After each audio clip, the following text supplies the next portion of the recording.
Hello viewers, అధిక బరువు క్యాన్సర్కి ఒక రిస్క్ ఫ్యాక్టరా అంటే అది ఖచ్చితంగా ఒక రిస్క్ ఫ్యాక్టర్ అండి. మన హైట్కి అనుగుణంగా మన వెయిట్ ఉండాలి, కానీ మన హైట్కి ఉండాల్సిన బరువు కన్నా మనం ఎక్కువగా ఉంటే అది ఒబేసిటీ అంటాం.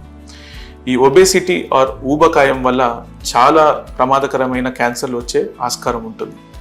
మరి ఈ క్యాన్సర్స్ ఏంటి అంటే మహిళలలో గైనకాలజికల్ క్యాన్సర్స్ అంటే బ్రెస్ట్ క్యాన్సర్ ఆర్ రొమ్ము క్యాన్సర్, గర్భసంచికి వచ్చే క్యాన్సర్, ఇది ఎండోమెట్రియల్ క్యాన్సర్ కానీ ఓవేరియన్ క్యాన్సర్ కానీ అవ్వచ్చండి. ఇది 3 రకాల క్యాన్సర్స్ మనం మహిళల్లో ఒబేసిటీ వల్ల పెరిగే రిస్క్ ఉంటుంది. ఇది కాకుండా గ్యాస్ట్రో ఇంటెస్టైనల్ క్యాన్సర్స్ అంటాం, అంటే పేగుకు సంబంధించిన క్యాన్సర్స్. ఎలాంటివంటి అంటే పెద్ద పేగుకు వచ్చే క్యాన్సర్ ఆర్ కోలోరెక్టల్ క్యాన్సర్, అన్ననాళికకు వచ్చే క్యాన్సర్ అంటే ఫుడ్ పైప్ క్యాన్సర్ అంటామండి. ఇది కాకుండా కడుపులో కొన్ని అవయవాలు ఉంటాయి, అవి లివర్, ప్యాంక్రియాస్, గాల్ బ్లాడర్.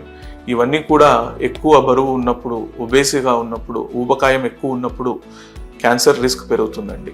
ఇదే కాకుండా కొన్నిసార్లు కిడ్నీ క్యాన్సర్ రిస్క్ కూడా ఎక్కువ బరువు ఉండడం వల్ల రిస్క్ పెరుగుతుంది.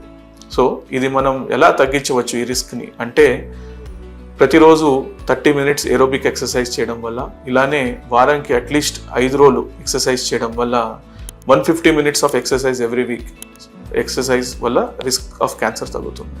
So stay active, be healthy, do aerobic exercise and decrease the risk of cancer. Thank you very much.